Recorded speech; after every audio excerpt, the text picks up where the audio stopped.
Welcome back, everyone. Our next speaker is Chloé Messdaghi, and she is not a new comer to the Red Team Village. She has supported the Red Team Village for quite some time. I'm looking forward to her presentation, and the title of her presentation is "The Big Threat to Security Teams." So, without any further ado, I pass it back to Chloé. Hi everyone, my name is Chloé Messdaghi, and I'm so thrilled to be here today with you guys. So I'm going to share my slides, so bear with me 1 second. In the meantime, I hope you guys are doing well and everyone is staying safe at this time.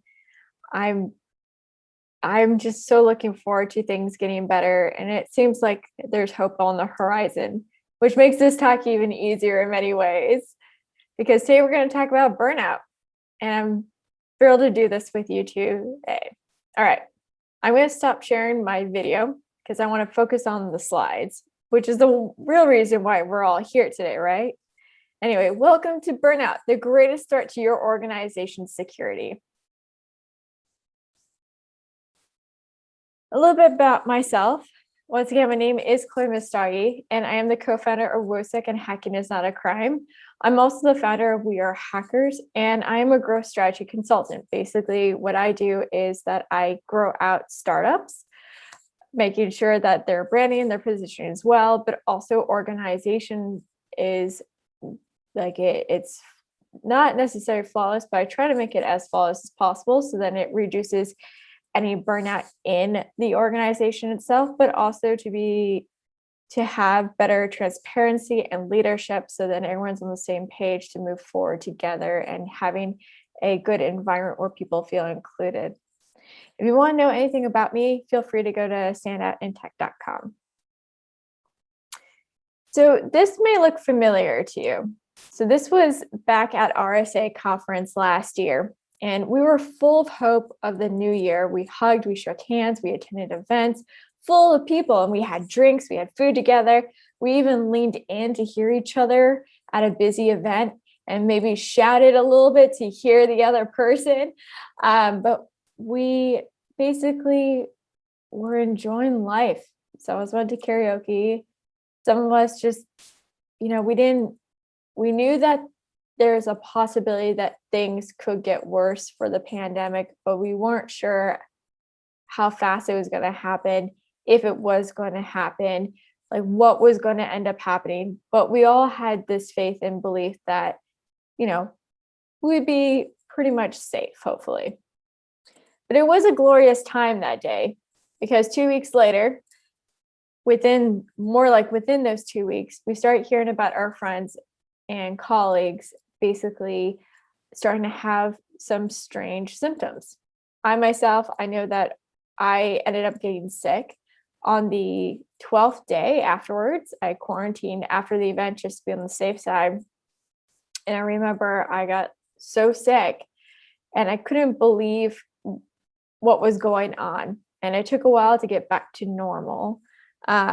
But it is one of those moments where, just 2 weeks before then, I was enjoying seeing everyone. We were out having fun and laughing, networking. And then, 2 weeks later, I'm looking at my will and trying to figure out how this happened, and also what are the protocols, and nothing was set up at that time here. And so it was really hard in that moment. And it was so emotionally overwhelming, but it was just the very beginning of 2020, because it ended up being like this. And by the end of 2020, we're just like, please just, we've had enough. We've taken as much as we can. It's like a layer after a layer to another layer. But in the end, what happened was in 2021, we were hoping things to get better. And it seems like things are getting better, hopefully, and let's hope that that keeps continuing. But we're still in this weird situation of we're still in a pandemic, 1 foot in the door, 1 foot out the door. But let's be real. We are right now walking on a fine line of being just barely okay and terrible. And all of us have been dealing with burnout. Well, not all of us. I'm looking at you, New Zealand, you lucky country. But even in New Zealand and everywhere before 2020 insecure, we've known about burnout and have been through it before all the chaos fell in 2020. With burnout, we're placing ourselves and organization at a security risk. We will most likely click a link because we're not 100% who we are. And you're wondering, Chloe, what do you mean by that? Well, think about this. When you wake up first thing in the morning and you're checking your emails, but you hadn't had your coffee, but you feel exhausted, like you didn't sleep, and you just feel like you're a kind of walking zombie at that moment, you'll get a message from your manager and it has your manager's name on it and everything. So you click on the link, but you didn't look at the details of that email address. It wasn't from your boss.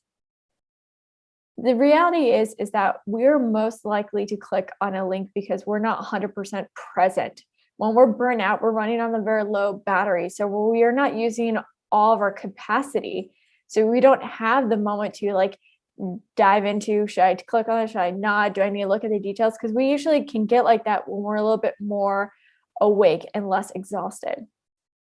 And this also can happen when we try to patch things. Sometimes we don't patch it right, or we're overwhelmed by what is needed to be patched, what to prioritize. But let's be also real here that sometimes we've seen like as if we're not humans to others, that we're kind of seen like these robots. And humans cannot handle this 24/7 work, because when we're working all hours and always expected to be on calls, how do we even try to balance a personal life and a work life? Because burnout occurs when we do not practice self-care. And when our work demands more from us, we spend less time on personal life. The balancing is gone. Stress increases. We feel guilty. We struggle to sleep because we feel like we're trying so hard not to drown. And you may even notice changes on your team, such as employees withdrawn or fast to become sad or angry, or delays in email response or projects. And this can all be seen when remote too.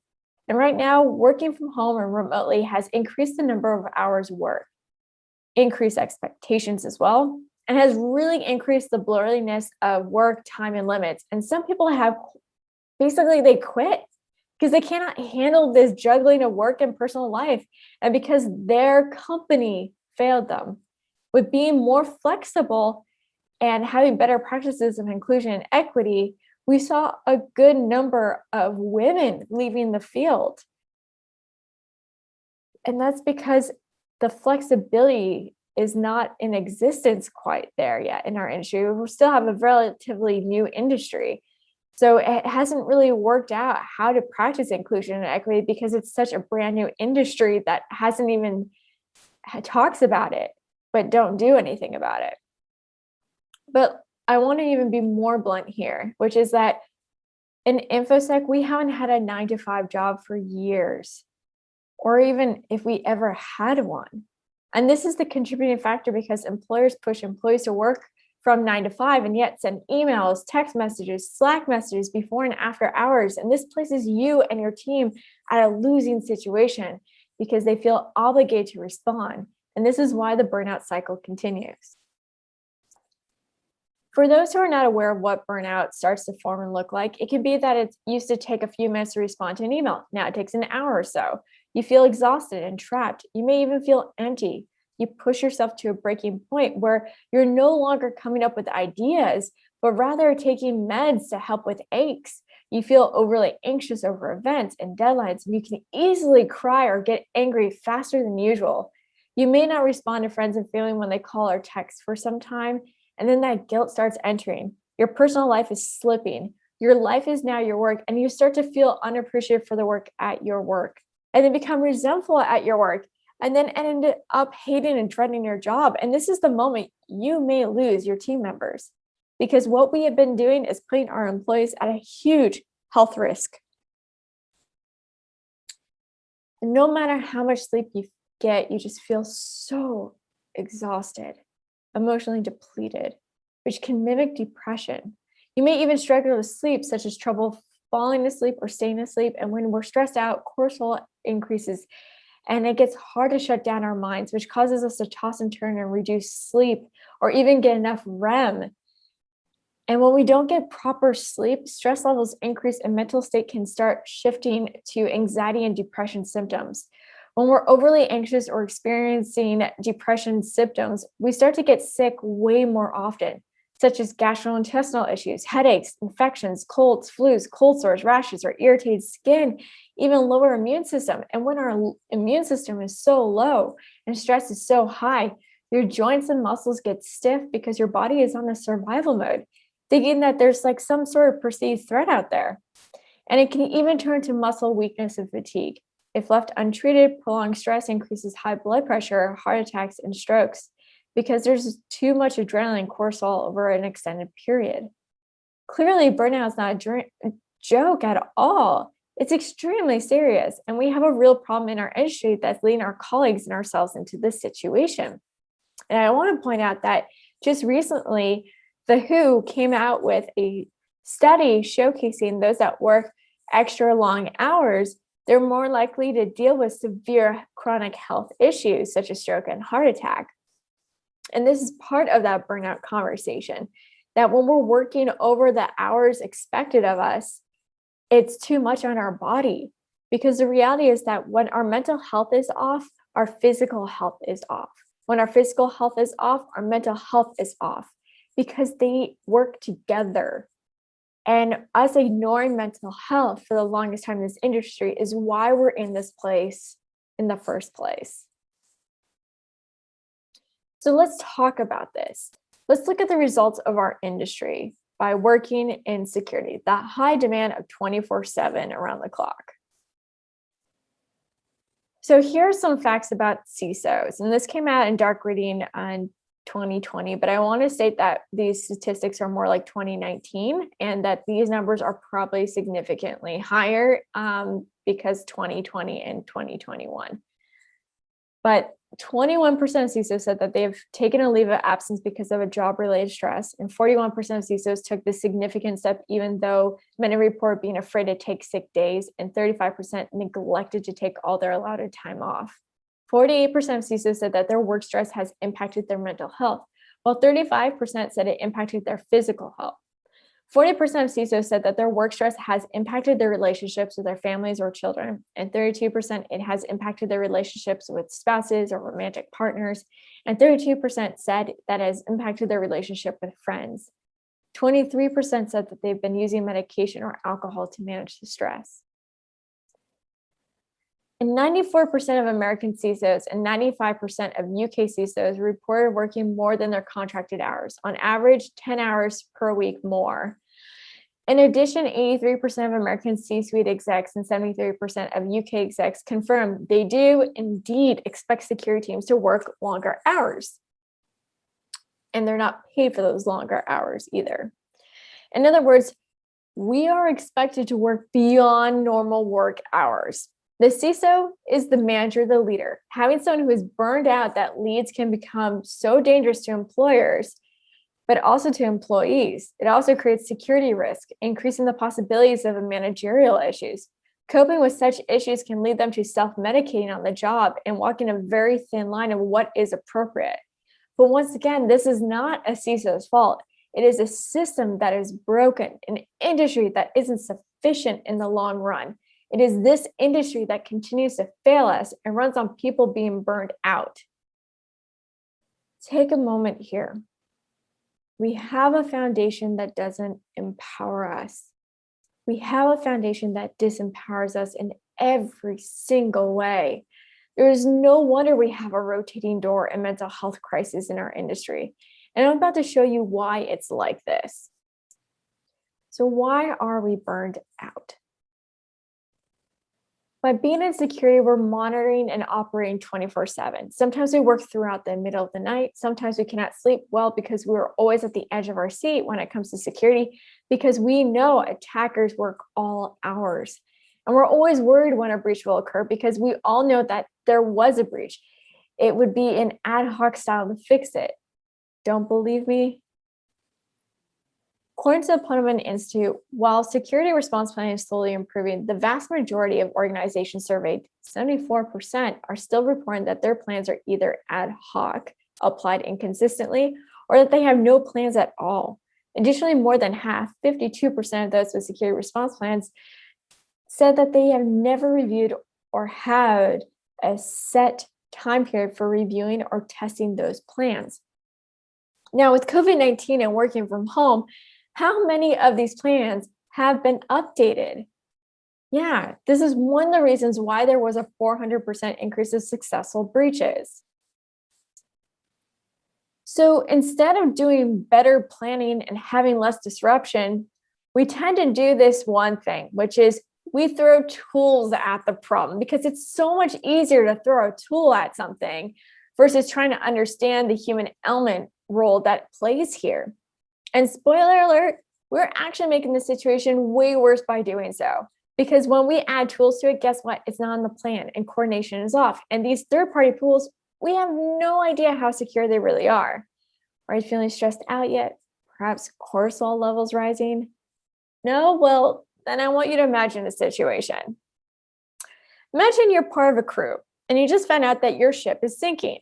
But you found out after for some time because you were not alerted by your system, your customers are aboard, basically trusting for their safety, by the way. And your team is scared and some are paralyzed by the fear of failing, but they're trying their best. But there's a catch here. Your entire team hasn't slept well and has seasickness. So they're not exactly 100% state of mind. If anything, you could actually say they kind of are functioning the same rate and scope as someone who's burned out. Okay, so now you have the backstory. Now imagine your captain pulls out the safety binder to know what is the protocol. Unfortunately, that binder that was updated is not on that ship, and you're using an old procedure, but have very new features to the ship. Are you stressed out now? Because this is what it's like when dealing with bad plans and when the human element is taken out. It leaves you with a wreckage. The truth is, bad actors are everywhere and attack at all hours. 0 days drop often, and we constantly need to be up to date on what bad actors use. That takes time and energy, and this is why we're struggling. We're part of the crew, and when we don't function well or communicate well, it becomes a really scary situation. The reason we're insecurity is because we know how incredibly important it is, but we also need to come to terms that we work around the clock and don't practice self-care or even promote employee wellness. What's the point here? Because then we can be a danger to the organization as well if we're running on low battery and feeling not well. This is why burnout matters. This is why if we keep turning to tools and not finding time to plan, prep, practice, and self-care, we become that security team that sinks. We won't be able to fix a breach fast, and it's really scary. And please, whatever you do, don't turn around now and blame your employees if they're not performing well, because for the majority of you, that is what happens. You let the team member go without checking to see what have you done that has reduced their performance, because chances are they're burned out and feeling very much alone. With COVID-19, we're taking care of family members on camera daily, unable to leave our homes, can't see our friends and family. Some of us live alone. Some of us put off important life events. We've lost people closest. Our colleagues are struggling. We're worried about keeping a job. We're worried about affording the life we have. We're worried we can't find a job. We're worried we have COVID. Worried we may not make it through COVID. We're not a machine. We're a human, and the human element created security and runs on security, and we're all struggling with staying okay before COVID and during COVID, except New Zealand. So how can we lead like the Prime Minister of New Zealand? Think about it. She worked with people and planned, and when you plan, there's less disruption. Investment number 1, listen, take action together. Be strong, be kind. Ask your team what they need. Don't just listen, take actions. When we listen to each other and strategize together on how to improve the team and or department, it reduces the stress, because stress happens when we're not being listened to or feel uncomfortable to speak up. Your colleagues may share that certain tools aren't needed, or there's a tool that does 5 things all in one that is better. They may share that what is missing on the team and perhaps less meetings are needed. By working together on what are the issues, we can collaborate together on how to reduce the issues or completely resolve them. Investment number 2, plan together, strategize together. With collaboration and listening, working together with a team to make strategies and revisit your security response plans. Make it up to date. Revisit the plan every time a new tool is removed or added, a team member change or environment change, and so on. By creating and making solid plans, it helps speed up the recovery and reduces the stress of when a breach occurs, that there's a plan to follow that's up to date. You owe it to yourselves, your colleagues, your org, your customers. I mean, look at what New Zealand did. They planned and they listened. They were looking at 25 deaths, over 563,000 deaths in the US because someone didn't want to plan or take actions or listen to the scientific team. Lesson number 3, encourage self-care. Studies have shown that when dealing with burnout, taking 1 week off away from work or anything related to work provides recovery for burnout. If your employee is burnt out, make sure they feel supported to take time off and also encourage it often to the team. Majority of employees in security are afraid to take time off because they feel guilty for not being there to help their team and or giving more work to their colleagues or coming back to a dumpster fire. If you can, give everyone 1 day off a month for a mental health break. And lastly, make sure you have 1 day per week dedicated to having no meetings. This allows your colleagues to catch up on any items or projects. Investment number 4, be kind and respect boundaries. Please be kind to one another because from what we have learned, when we work together and understand how we impact others, we start practicing empathy. And empathy is certainly missing at times in our industry. But by listening and being there for one another, it reminds us that there's people who care for each other because we cannot assume how someone is doing by how they look or their performance. We do not know what each other is going through. So instead of going at someone, reframe and think before you speak or act because you really don't know how that will impact the other person. So as New Zealand shares, be kind because that's the element we need to stick together to protect the world from the darkness, but also know that being kind is respecting work boundaries, such as 6 feet of distance and a mask. So what can you do right now? I want you to take a screenshot of this and keep it for yourself or share it. And the reason for that is that this is what you can do, and it takes less than 15 minutes to do all these things. The first thing first you should do is set weekly one-on-ones for 15 minutes with each employee. You don't need to use that whole 15-minute part, but it's a good day to, once a week, it's a good meeting to have where you go through with your manager what to prioritize, what are the things that you're going to get done, what are the deadlines, and work with your manager. And for your manager to be on the same page with you, this helps with reducing miscommunication, but also it is that in place so you don't feel like you're being micromanaged. And if your manager is setting up this one-on-one, please note that after this type of meeting, you shouldn't micromanage at all. Just you have to start trusting your employees. I know that for some people, they have this belief that I only trust that you're working if I see you in the office. That is no longer the truth. That has not been the truth ever. Because the reality is that we're working just perfectly fine from home. It's just some of us do miss going into the office.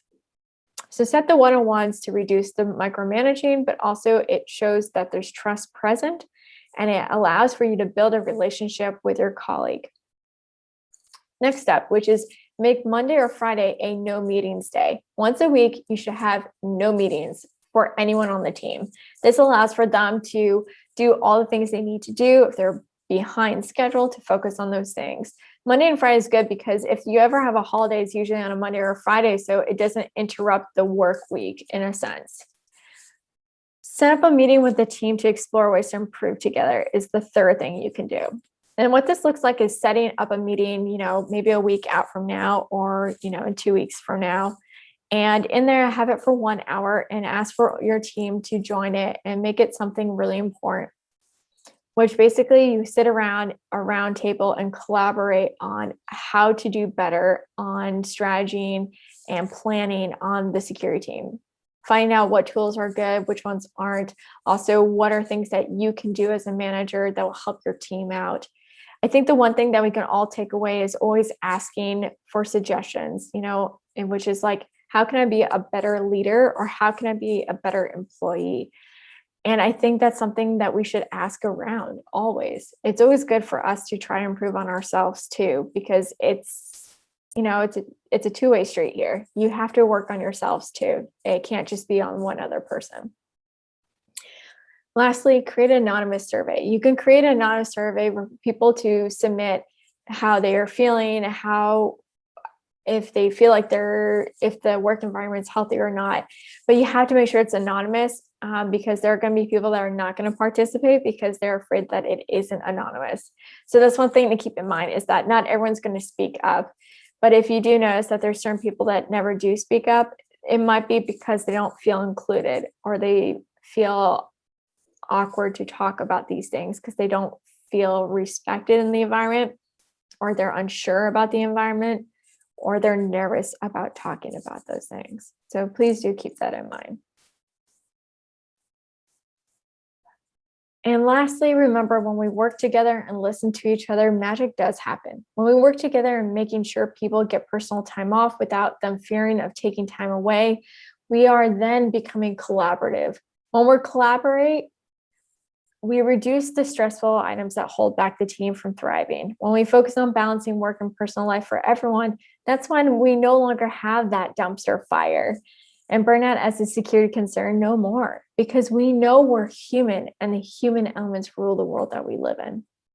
And whenever in doubt, just remember, if New Zealand can plan well, so can you. Because in all of us, there's a Frodo within us who's on a journey to get rid of a malicious threat. Overview, quickly, burnout places you and your team at a huge risk. Collaborate to form strategies to improve the team. Start making plans and revisit security response plans. Promote self-care by being kind and respectful to boundaries. And once you do all of that, that's how we start reducing burnout in our organization. And I just want to say thank you so much for having me. It is such an honor to be here with you today. And honestly, if you have any questions at all, feel free to reach out. I'm always I'm not always online, but my DMs are always open on Twitter, Instagram, and LinkedIn. That is my handle right there. And thank you all for existing. And once again, thank you for having me. Until then, I hope to see everyone very soon in person once it's safe. Until then, please stay safe, and thank you again. Bye-bye.